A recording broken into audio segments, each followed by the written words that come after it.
Discipline feels like a superpower, but most attempts to build it end in failure.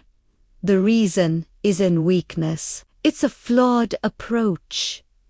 We often mistake motivation for discipline, but they are fundamentally different. Motivation is the initial spark, the emotional high that gets you started. It's exciting, but it's also unreliable. It fades when things get hard, boring, or inconvenient. Discipline, on the other hand, is the engine that keeps you going when motivation has long since left the building. It's about doing what you need to do, regardless of how you feel. The common mistake is relying on that initial burst of enthusiasm to carry you through. When that feeling disappears, we assume we've failed, when in reality, the real work of discipline has just begun. Another major reason for failure is setting goals that are too large and too vague. We declare, I'm going to get in shape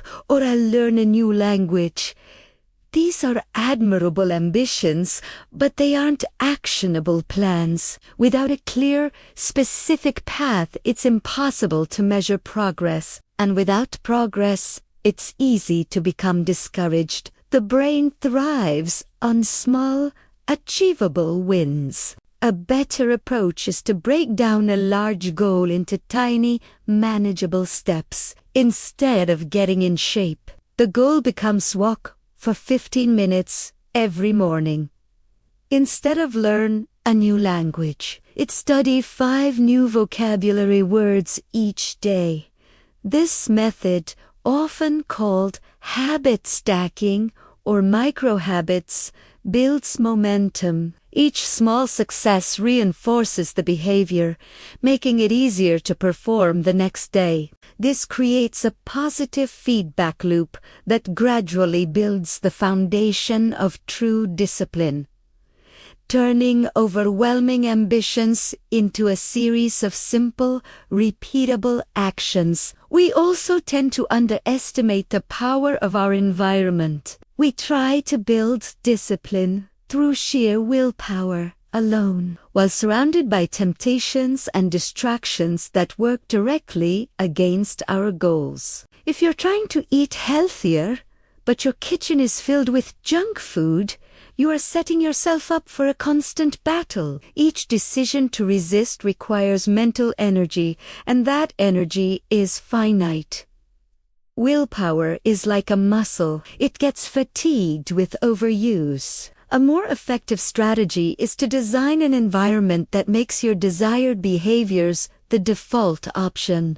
This is known as choice architecture. Arrange your surroundings to support your goals. If you want to read more, place a book on your bedside table instead of your phone. If you want to exercise in the morning, lay out your workout clothes the night before. By removing friction for good habits and adding friction for bad ones, you can serve your willpower for when you truly need it. Your environment should work for you, not against you. Perfectionism is another silent saboteur of discipline. We start with an all-or-nothing mindset. If we plan to work out every day and miss a single session, we feel like a complete failure.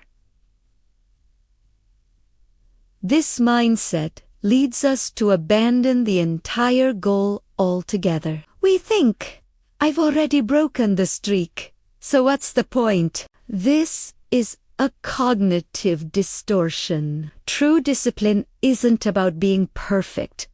It's about being consistent. Consistency means getting back on track after a stumble. Missing one day doesn't erase the progress of the 10 days before it. The key is to forgive the slip-up and simply resume the habit the next day. Resiliency, not perfection, is the hallmark of a disciplined individual. It's about showing up more often than not. Over time, it's the cumulative effect of these consistent actions that leads to significant results, not the flawless but short-lived streak of perfection. We often fail to understand the biological and psychological costs of building discipline. Creating new habits and resisting old ones is mentally taxing. It requires significant cognitive resources, a process governed by the prefrontal cortex.